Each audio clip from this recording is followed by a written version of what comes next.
Hello, Broken Arrow. I'm Mark Fry, and I'm honored to be the host of a very special video series brought to you by the City of Broken Arrow.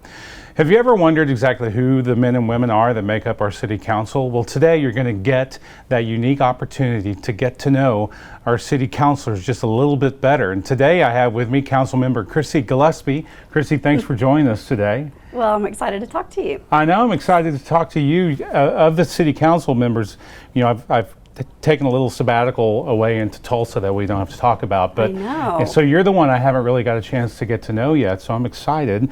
Tell me and the folks watching a little bit about yourself, your family, and that kind of thing. Okay. As many of you know, that I was elected right at a year ago, and so it's been a little bit of a crazy year, but Yeah. The reasons that I became a counselor, they kind of the things that I wanted to do when I first started as a counselor, I haven't really gotten to do all those because there's been some little things that have gotten us off track a little bit, and very important things. Right. But as you know, I moved to Broken Arrow when I was 10 years old, and I moved to Tulsa when I was 10 years old, moved to BA and when I was 12, and went to high school here, and middle school and high school, but I did move away and didn't graduate from BA. Because I always say I'm a Walmart brat, because my dad is a Walmart manager. Gotcha. And so we moved away, and as soon as I graduated high school in Texas, I came back to Oklahoma, and my family actually moved away again. And so I went to college at Oklahoma Christian University in Oklahoma City, and came back to BA and have been here ever since. And I never have had any family in town ever since I moved back as an adult. But I just chose Broken Arrow. Of all the places I lived, it was the place that I felt like was my home. And it really has been something that, you know, my parents have moved around, my sisters have moved around, and I've never felt that connection with any of their cities like I do here in BA. We really have a special place. And what got me to run for council is I've always been pretty involved I was very involved in the school district. When my daughter was growing up, she went K through 12, Broken Arrow, and is in college now at TCC. But I got interested in council. I made friends with people that were part of the city council, and I did become friends with Deborah Wimpy right about the time that I was deciding to run for council. We didn't know each other before. And I wanted just to make a difference. 101st and Elm was a big deal to me because I do live in South Broken Arrow, and I knew what it had been because I grew up here basically, you know, and I knew what Broken Arrow used to be at 101st and Elm, and I know that we can take it back there, but also make it a little better. So. I live in South BA, so you're my representative. I have a list, but we'll talk about that off camera. Okay. I'm kidding. I'm totally kidding. So you mentioned something, and I'd like you to talk a little bit more about it. You know, you've had the opportunity to live in other communities, and something unique brought you back to BA. Can you verbalize what you think that is? The people here they're genuine, and I feel like Broken Arrow has a little bit of that.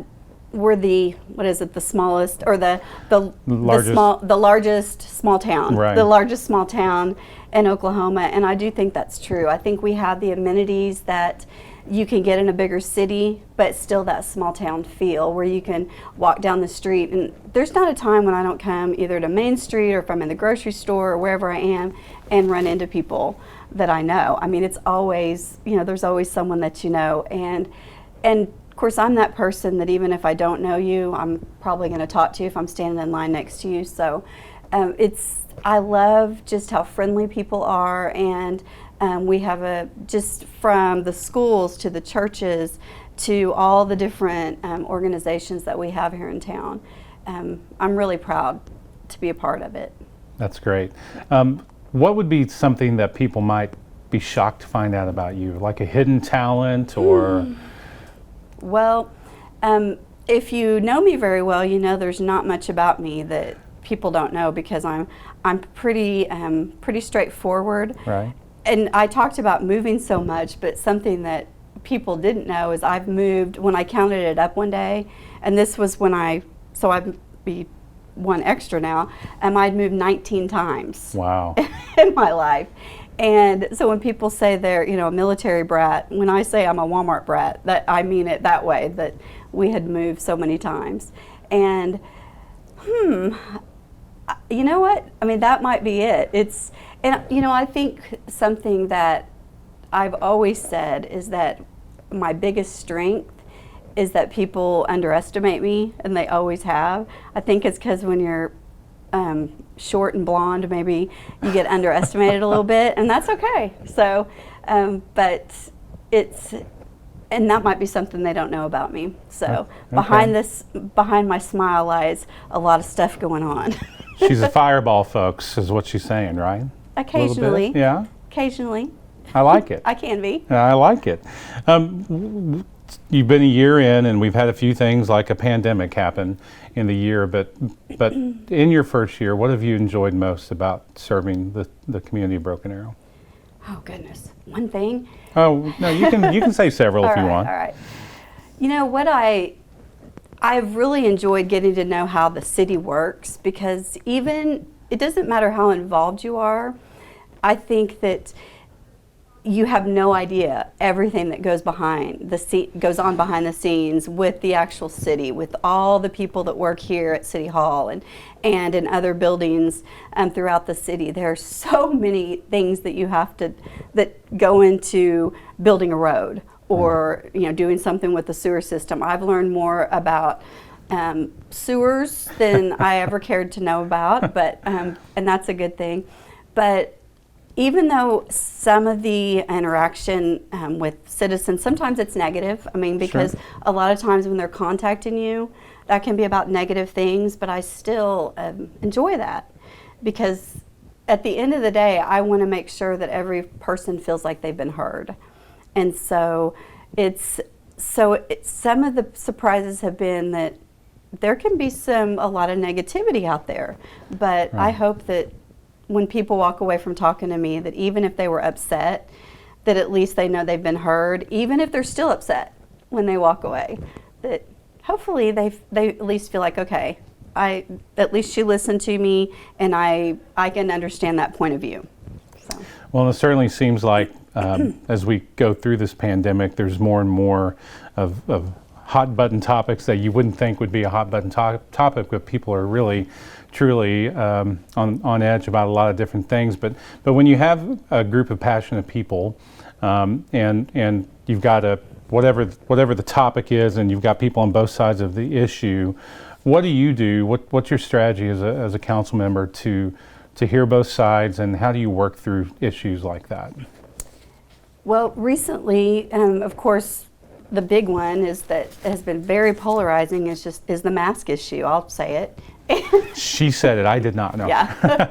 And I mean, one thing that I did do is I made some posts on my personal council page. Right. And I did it with intention. Excuse me. I did it with intention because I told somebody one day, anytime I post something, I already kind of have things that I know, okay, this is what someone's going to say, so I have data ready to try to answer questions. And so I did make some posts and it brought a lot of attention and a lot of negativity, but I really wanted to hear that. I mean, I wanted to hear, because sometimes people, they'll talk about it on their own social media, but they won't ever talk to the person that they need to talk to about it. And there were a lot of things that I took into account, and so that's been a fun way to get out there and talk to people and make sure that every person feels like they got to voice their opinion, whether it's negative against me or or against whatever issue that's going on. And, of course, we had a flood right after I got elected. Right. And then there's been various little things that have gone on in my ward that, people have protested about. But my big issue, of course, will always loop back around to New Orleans Square and at 101st. Right. I have to say at Elm and New Orleans, because even that BA girl that I am, I still want to call everything by their numbers, but I'm learning. I've got to, that's not the Broken Arrow name. That's New Orleans. It's the Broken Arrow difficult. name. It's difficult Yeah. though, because I live in Yes. South BA, and if my parents come over from Jinx, I have to use the numbers, not the names. It's just That's true. different. That's yeah, true. it's a Because different. they have 101st and Elm there too. That's right. That's right. If you could look into a crystal ball, and let's look 2, 3, 4 years out. What do you think? Give me the top 2 or 3 challenges you think lie ahead for the city of Broken Arrow. I think the biggest challenges are going to be our growth.